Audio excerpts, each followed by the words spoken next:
प्याज की उन्नत खेती यूट्यूब चैनल पर आप सभी मित्रों का स्वागत, वंदन, अभिनंदन। किसान भाइयों, यदि आपकी फसल भी 45 से 50 दिन की है तो हो सकता है यह वीडियो आपके लिए बहुत ही कारगर सिद्ध हो, क्योंकि आपकी प्याज की फसल यदि 40 से 50 दिन की है, उसमें नोक सूखने की समस्या है, उसमें थ्रिप्स की समस्या है और आपका पूरा खेत एक साथ पीला दिखाई देने लगा है, तो किसान भाइयों आप इस वीडियो को अंत तक अवश्य देखें और अपने इस प्याज की उन्नत खेती यूट्यूब परिवार को बढ़ाते रहें, इसको सब्सक्राइब करते रहें, जिससे प्याज की फसल और प्याज के भाव की जानकारी आपको मेरे यूट्यूब चैनल के द्वारा मिलती रहे। एक बार फिर से बढ़ते हुए तापमान की वजह से प्याज की फसल में पीलेपन की समस्या और थ्रिप्स की समस्या हम लोगों को दिखाई देने लगी है। प्याज में पर्पल ब्लास्ट की समस्या भी किसान मित्रों हम लोगों को दिखाई देने लगी है। आज हम हमारे इस वीडियो में इसी के ऊपर बात करने वाले हैं कि बढ़ते तापमान की वजह से पिछले वर्ष भी ऐसा ही हुआ था कि अचानक से जैसे जैसे जनवरी समाप्त हुआ और जनवरी के बाद फरवरी लगते ही बहुत तेज तापमान हो गए, जिससे हम लोगों को गेहूं की फसल में बहुत ज़्यादा नुकसान देखने को मिला। दाने पर्याप्त रूप से भर नहीं पाए, क्योंकि इस वक्त किसानों के पास में पानी की बहुत समस्या आ जाती है। पानी की समस्या के कारण गेहूं में पानी पिलाना असंभव हो जाता है। प्याज लहसुन के खेतों में जब हम सोचते हैं कि आज हम इसको पानी पिला देंगे तो हो नहीं पाता है, और उसमें पीलेपन की समस्या के साथ साथ थ्रिप्स का अटैक भी रूखी सूखी फसलों में दिखाई देने लगता है, जिससे हम लोगों का पूरा खेत एक साथ पीला दिखाई देने लगता है। तो किसान भाइयों, यदि आपने अभी तक मेरे चैनल को सब्सक्राइब नहीं किया है तो चैनल को सब्सक्राइब करें और बने रहें प्याज की उन्नत खेती यूट्यूब चैनल पर। सभी किसान मित्रों का स्वागत, वंदन, अभिनंदन। अब हम बात करते हैं कि जिस प्रकार से हमारे खेत में पीलेपन की समस्या आ रही है, पर्पल ब्लास्ट की समस्या आ रही है, थ्रिप्स की समस्या आ रही है, तो किसान मित्रों हम लोगों को करना क्या है? घबराने की कोई बात नहीं है, क्योंकि जब जब भी तापमान एक साथ बढ़ते हैं, पहले ठंड गिरती है और ठंड के बाद दिन का तापमान इतना तेज हो जाता है कि छोटे मोटे फंगिसाइड उसमें काम नहीं करते। अब हम लोगों को इसमें क्या करना है? सबसे पहले तो इसमें नमी देना है, ताकि हमारी फसल में नमी रहेगी तो थ्रिप्स का अटैक कम होगा। यदि आप उसमें तावन दे रहे हैं, यानी कि पानी को लेट दे रहे हैं, 20 से 22 दिन में दे रहे हैं, तो वही पानी आपको अब 12 से 14 दिन में लगाना पड़ेगा।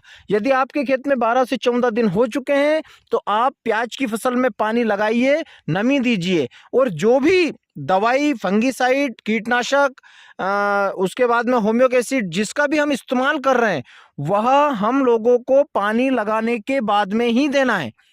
यदि आप पानी लगाने के पहले दे रहे हैं तो तुरंत उसमें पानी की सिंचाई करें, और यदि पानी के पहले आप दे रहे हैं तो उसमें नमी होना जरूरी है, क्योंकि इस वक्त क्या होता है कि ग्रीननेस कम होता है। बहुत सारे किसान मित्र अब यूरिया का प्रयोग कर रहे हैं, यानी कि 45 से 60 दिन की अवस्था में प्याज की फसल में यूरिया का प्रयोग कर रहे हैं। उसका सबसे बड़ा कारण है कि उनकी फसल पीली हो रही है। तो किसान भाइयों, आप इस समय पर प्याज की फसल में यूरिया का प्रयोग ना करें, क्योंकि यूरिया पत्तियों को पतली करता है। पतली होने के साथ साथ उसमें थ्रिप्स का अटैक और भी ज़्यादा आपकी फसल में 10 दिन के बाद आपको दिखाई देने लगेगा। वहाँ पर आपको फंगस भी जल्दी आपकी पत्तियों पर आएगा, इसलिए पत्तियों को मजबूत होने दें, कड़क होने दें।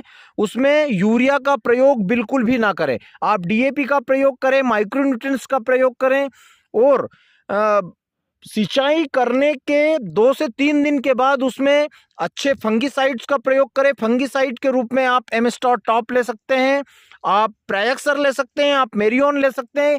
किसी भी प्रकार से हल्के फंगिसाइड का उपयोग हम लोगों को प्याज की फसल में नहीं करना है। तो किसान भाइयों, यदि आपका खेत भी पीला हो रहा है, घबराने की कोई बात नहीं है। आप सिर्फ उसमें यूरिया का प्रयोग कम करें, क्योंकि बढ़ते तापमान की वजह से थ्रिप्स और पीलापन आना लाजमी है।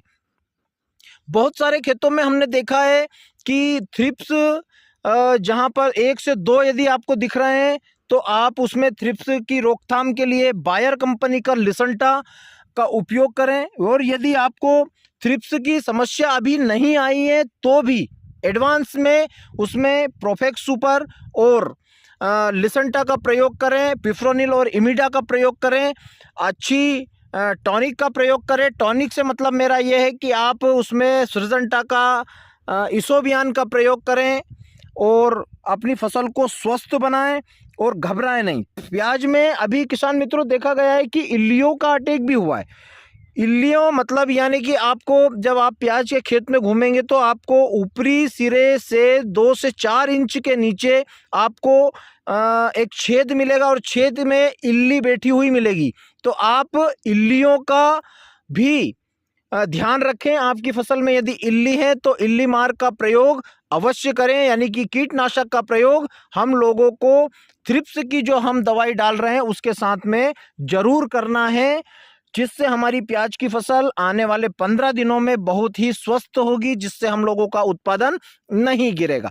लोगों को वीडियो अच्छी लगी हो तो जरूर इसे अपने दोस्तों के साथ में शेयर करें ताकि उन्हें भी इस वीडियो को देखने के बाद फ़ायदा हो। यदि आपको अच्छी लगी तो आप भी सब्सक्राइब जरूर करें, अपने मित्रों को शेयर करें और बने रहें मेरे साथ प्याज की उन्नत खेती यूट्यूब चैनल पर। जय बलराम, जय किसान, जय जवान।